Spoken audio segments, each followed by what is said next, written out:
Hallo liebe Heimwerker, liebe Selbermacher, liebe Do-it-yourselfer, liebe Maker und alle, die Freude haben am kreativen Schaffen und Werken. Ich bin der Markus und das ist der Kanal von Fabricium. Herzlich willkommen, schön, dass ihr wieder mit dabei seid.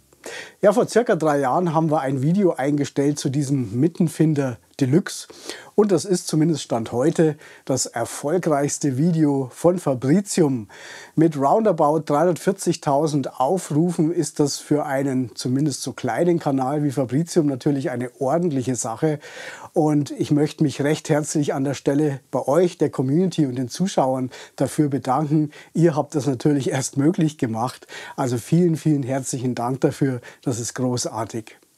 Nun, für alle diejenigen unter euch, die mit dem Thema Mittenfinder noch nicht so viel am Hut haben, ganz kurz, was ist es? Es ist ein einfaches Werkzeug, mit dem man schnell, leicht und vor allem präzise die Mitte an einem Werkstück, also zum Beispiel an einer Leiste, anzeichnen kann.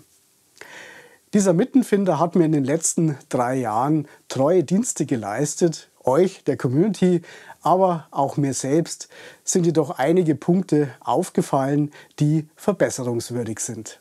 Ja, ein Punkt, der ein bisschen stört, ist dieser Minenbleistift. Der muss natürlich ein bisschen überstehen, ist ja klar, damit man was anzeichnen kann. Ich weiß nicht, ob man es im Bild hier sehen kann. Der hat einen ganz leichten Überstand.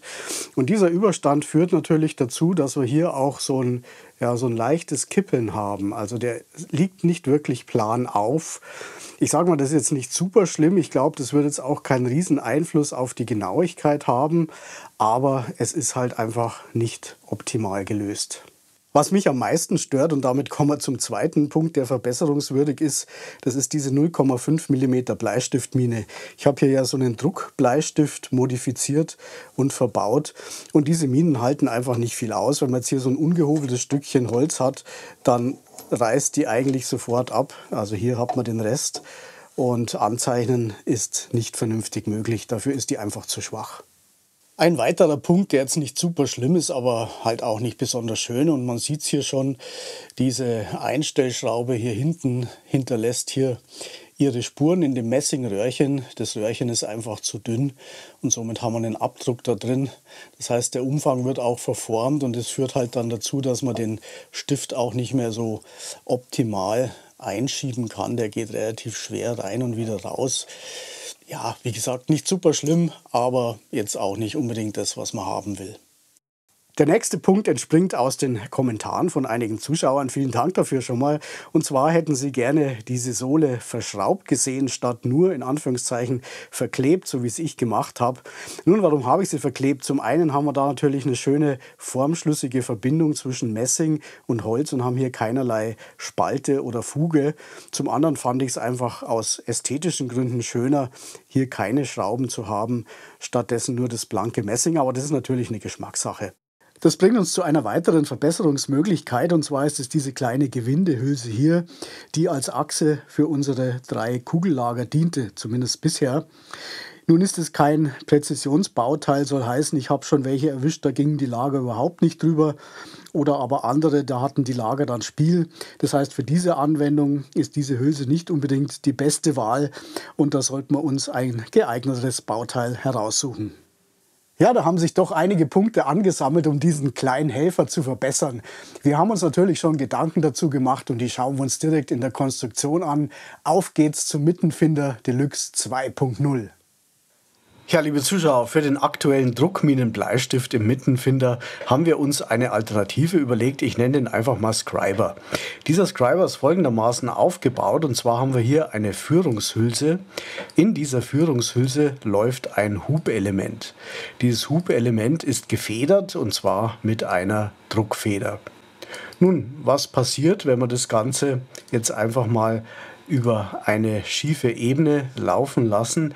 Man sieht also, dieses Hubelement ist ja gefedert, das heißt, es kann nach oben ausweichen und damit können wir mit unserem Scriber Höhenunterschiede ausgleichen und damit haben wir also genau das Problem des Kippelns gelöst.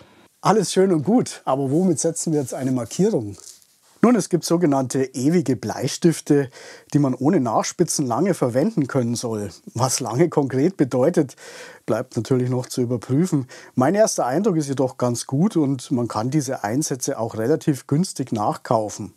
Die Spitze ist mit einem Gewinde versehen. Das kommt uns natürlich sehr entgegen zur Befestigung in unserem Hubelement. Ja, und zu guter Letzt, man kann damit auch auf etwas gröberen Strukturen anzeichnen. Ist also genau das, was wir haben wollen. Schauen wir uns noch den Rest der neuen Konstruktion anhand einer Explosionszeichnung an. Von oben angefangen haben wir hier unseren neuen Scriber, den ich ja schon erklärt habe. Der wird eingeschoben in einen Grundkörper mit verschiedenen Bohrungen. Seitlich wird er dann fixiert hier mit dieser Rändelschraube und einem Druckstift. Damit die Schraube greift, braucht es natürlich noch einen Gewindeeinsatz. Den werden wir dann fixieren in diesen Kanälen hier drinnen. Unsere Messingsohle, die wird befestigt mit 2 Messing-Spreizdübeln. War ja der Wunsch, dass das festgeschraubt wird. Und zwar verwenden wir dazu diese Pass-Schulterschrauben. Die haben den großen Vorteil, dass sie im Bereich dieser Welle hier sehr präzise sind. Wir haben hier also eine H8-Passung und können somit unsere 4 Kugellager sehr präzise hier lagern und befestigen. Ich habe hier noch ein Messing-Inlay vorgesehen. Zum einen, weil ich es schön finde, wenn man die ganze Mechanik anschauen kann. Zum anderen, damit man das Ganze einfach mal ausblasen kann, falls sich da Holzstaub oder irgendwas ansammeln sollte. Ich sage, Theorie ist gut, Praxis ist besser. Lasst uns die jetzt einfach mal zusammen bauen.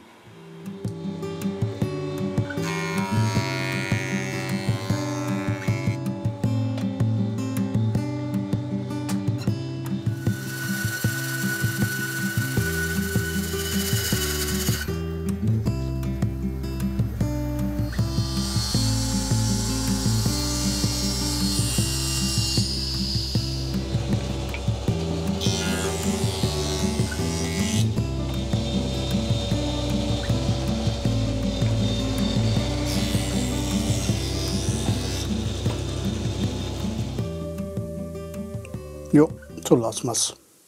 Et voilà, da haben wir unser schönes Stück Bokote zurecht gesägt und zurecht gehobelt.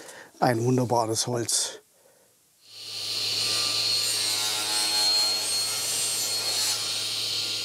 Als nächstes kürzen wir uns ein Messing-Flachmaterial als Sohle für unseren Mittenfinder auf die richtige Länge. Das könnten wir jetzt natürlich mit so einer Hand-Metallsäge machen. Ich möchte euch bei der Gelegenheit aber eine kleine Neuanschaffung von mir zeigen. Und zwar ist es dieser Trennständer für einen Winkelschleifer. Und der ist erstaunlich günstig und macht mir aber einen recht guten Eindruck. Ich glaube, das könnte ein gutes Beispiel dafür sein, dass ein gutes und funktionierendes Werkzeug jetzt nicht immer unbedingt ein Vermögen kosten muss. Auf jeden Fall, damit sägen wir uns das jetzt mal zurecht. Dann reißen wir uns eine Mittellinie an, in meinem Fall genau bei 10,0 mm.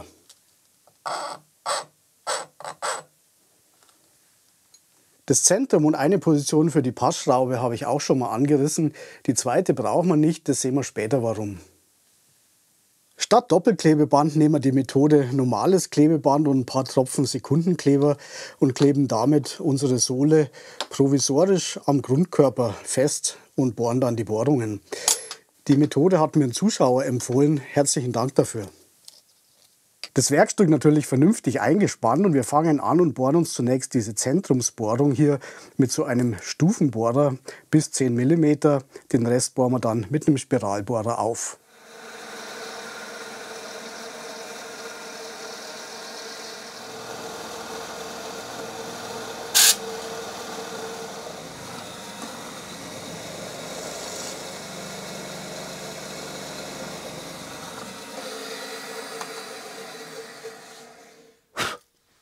Ein kleiner Hilfsaufbau, kurz erklärt, ein Reststück Siebdruckplatte.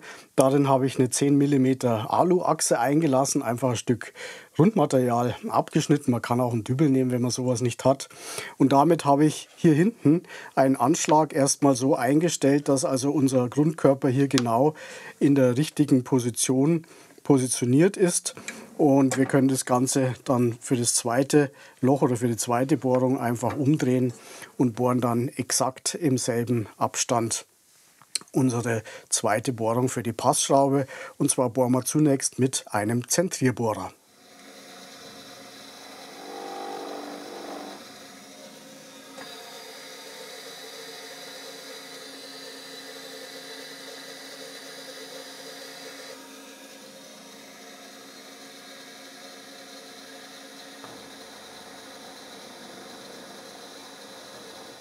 Unsere Messingsohle müssen wir jetzt wieder abmachen. Geht auch einigermaßen leicht runter. Und setzen mit unserer Vorrichtung die Bohrungen für die Messing-Spreizdübel. Was nehmen wir da? 6 mm.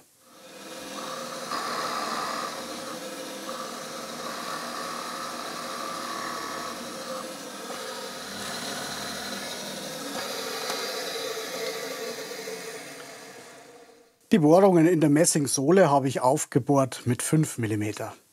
Mit 5 mm passt unsere Passschraube wunderbar durch und wir können hinten unseren Spreizdübel anziehen. Der fällt also nicht durch. Lager drehen sich auch. Schaut gut aus, passt. Dann kümmern wir uns als nächstes um diese seitliche Feststellschraube.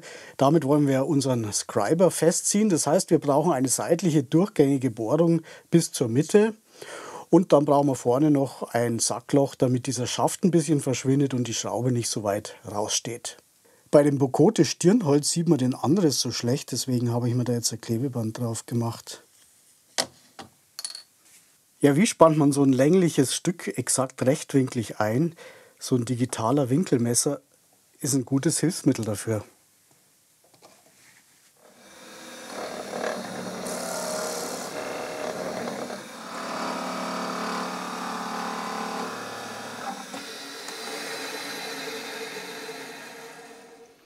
Und noch unser Sackloch mit 4 mm Tiefe.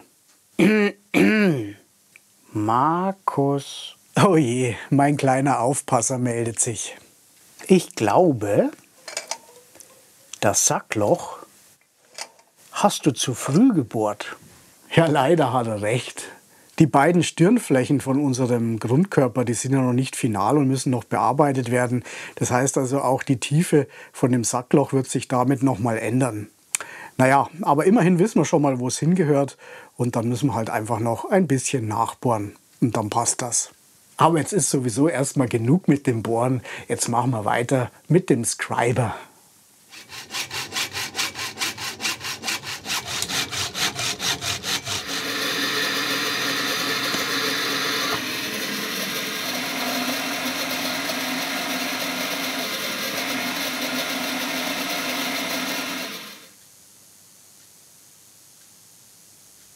Ja, liebe Zuschauer, jetzt haben wir also unsere Führungshülse, unser Hubelement. Die Enden haben wir jeweils jetzt schön geschliffen. Natürlich, wer eine Drehbank hat, der macht es daran. Aber ich wollte es halt auch mal zeigen, wie man es mit einer Bohrmaschine machen kann. Anschließend noch die Grate entfernt mit ein bisschen Stahlwolle. Das passt auch ganz schön zusammen. Und was wir als nächstes brauchen, ist hier unten natürlich ein Innengewinde für unseren ewigen Bleistift und oben ein Außengewinde für unsere Kugelmutter. Das Innengewinde ist ein bisschen tricky, das ist ein M5 x 0,5 Feingewinde und da ist nicht mehr allzu viel Fleisch hier drinnen, also ich hoffe mal, dass das funktioniert.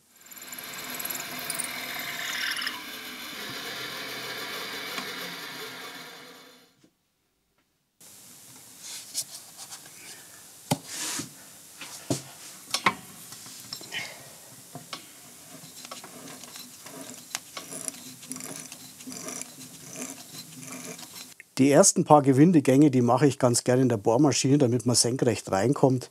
Den Rest dann per Hand. Da hat man einfach ein besseres Gefühl fürs Gewinde und überschneidet nichts. Jo, schaut gut aus. Ein kleiner Tipp, liebe Zuschauer, damit ihr nicht denselben Fehler macht wie ich. Beim Schneiden dieses M6 Außengewindes, da treten schon ordentliche Kräfte auf. Jetzt ist das Röhrchen aber schon so kurz, das heißt, man kann es nicht ordentlich einspannen und es dreht sich dann gerne mal mit, sprich man versaut sich den ganzen Mantel her. Schöner oder gescheiter wäre es gewesen, das Röhrchen vor dem Ablängen einzuspannen und das Gewinde drauf zu schneiden. Wenn sich dann wirklich hier mal mitdrehen sollte, dann ist das halt in einem Bereich, der uns nicht mehr interessiert. Wir kürzen es dann erst hinterher. Das wäre also die bessere Vorgehensweise gewesen. Ich habe es jetzt einfach nochmal gemacht, weil mit so einem defekten Mantel hier macht es keinen Spaß, denke ich. Dann haben wir zu viel Spiel, wenn man das Ganze rausschleift.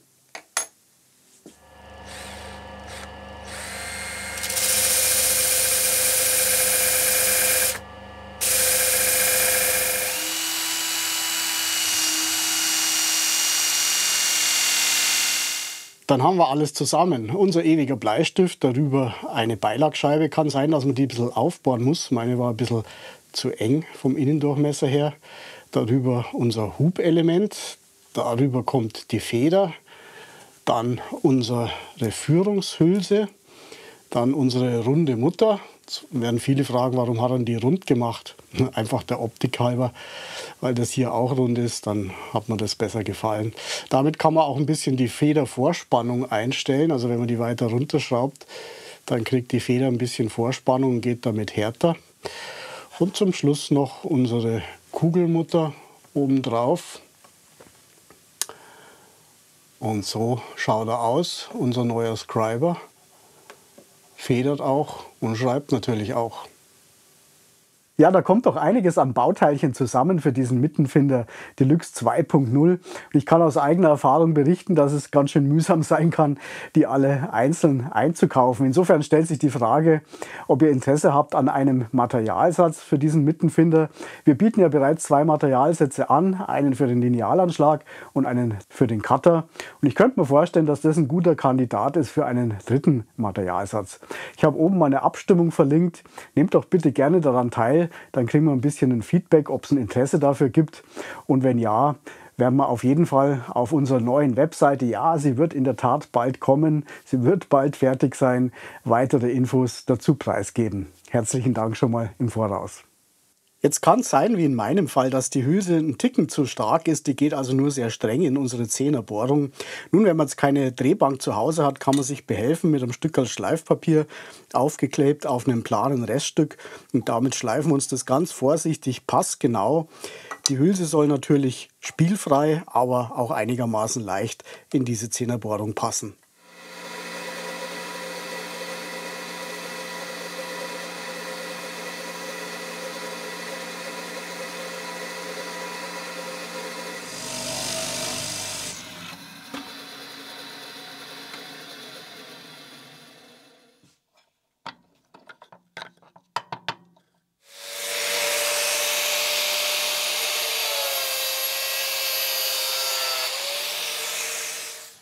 Da ist meinem kleinen Aufpasser leider was entgangen. Und zwar die Reihenfolge, die ich gewählt habe, die ist nicht sonderlich glücklich. Ich hätte das Inlay als allererstes einkleben sollen und dann die 10er Bohrung setzen. Das jetzt im Nachhinein zu machen, ist tricky, aber wir probieren es einfach mal. Ich klebe das jetzt nur mit ein paar Tropfen hier fest, denn vielleicht müssen wir es ja wieder rausbringen. Und dann sind wir froh, wenn es nicht ganz so fest drin steckt, das Ding.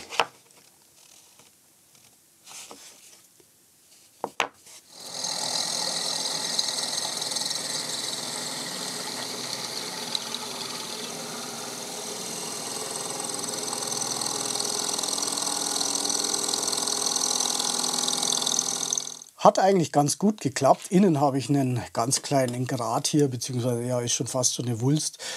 Ein bisschen hartnäckig, ich habe schon rumgeschliffen, aber den kriege ich schon noch raus. Unser Scriber geht auch rein. Also insofern, ja. Die Gewinde von diesen Passschrauben, die sind nicht sonderlich lang, deswegen werden sie die Spreizdübel auch nicht aufspreizen.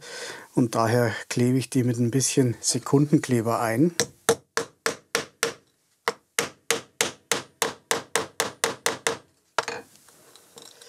Ich klebe die Sohle jetzt aber trotzdem noch mit einer ordentlichen Ladung Sekundenkleber auf. Ganz einfach, weil ich keine Fuge haben möchte zwischen der Messingsohle und dem Holz. Und ja, schaden kann es nicht.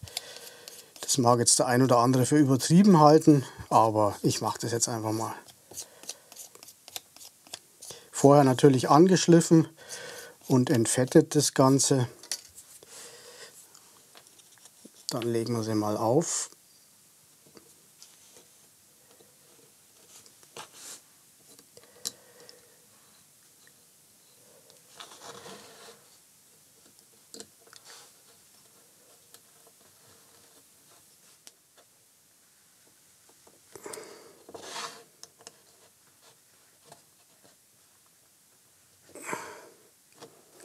So, und das spannen wir jetzt noch ein.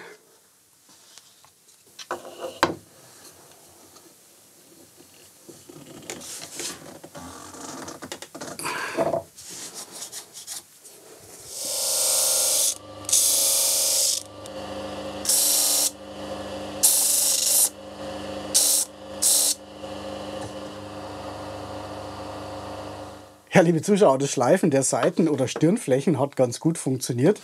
Und jetzt wäre unser Mittenfinder eigentlich auch bereit zum finalen Schliff, wenn ich da nicht noch eine spontane Idee gehabt hätte und mir diese leider misslungen ist. Und zwar wollte ich hier oben in der Bohrung für unseren Scriber, da wollte ich noch so einen Messingring einlassen. Hat mir einfach jetzt gut gefallen, spontan. Ist soweit auch gelungen, nur ist der leider jetzt nicht zentrisch. Das heißt also, wenn man den Scriber einschiebt, man sieht es hier schon, liegt man hier unten an. Hier oben haben wir ungefähr eine Distanz von, naja, 2-3 Millimetern. Also das gefällt mir nicht, das lasse ich so nicht. Und ich mache hier eine neue Einlage rein aus Ebenholz. Ich habe noch ein Stückchen übrig. War zwar so nicht geplant, aber so kann man das auch nicht lassen.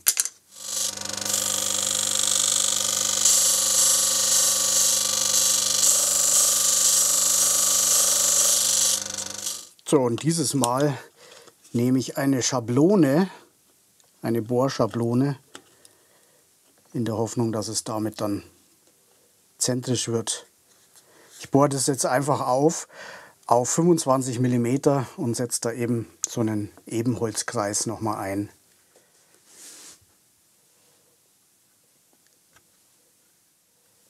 Dann lassen wir den Leim mal anziehen.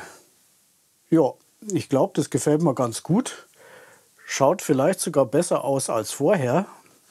Manchmal bringen Reparaturen eben auch Vorteile. So lassen wir es auf jeden Fall. Für unseren Spannmechanismus habe ich zum einen unten die Bohrung für den Schraubenschaft etwas tiefer gesetzt, damit die Schraube eben weiter rein kann. Dann habe ich hier noch so einen Druckstift hergestellt. Das ist im Grunde genommen nur ein Messingröhrchen und vorne einen Blindniet eingelassen. Die sind ja aus Aluminium und damit schonen wir uns einfach diese Führungshülse ein bisschen beim Anziehen und verkratzen die nicht. Dann kommt zunächst unser Druckstück rein. Hier ein bisschen Sekundenkleber auf die Gewindehülse.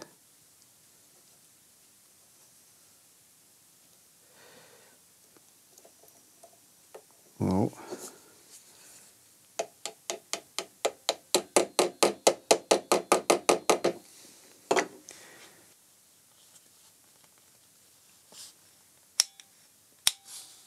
Jo.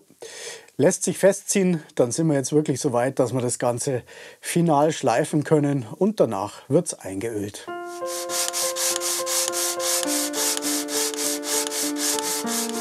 Bis auf 800 habe ich es jetzt schon geschliffen und recht viel feiner werde ich auch nicht mehr werden. Denn ich finde es ganz nett, wenn man so die geschliffene Struktur sieht. Ich glaube, ich möchte es diesmal nicht auf Hochglanz polieren, sondern lasse es mal so ein bisschen, ja, geschliffener.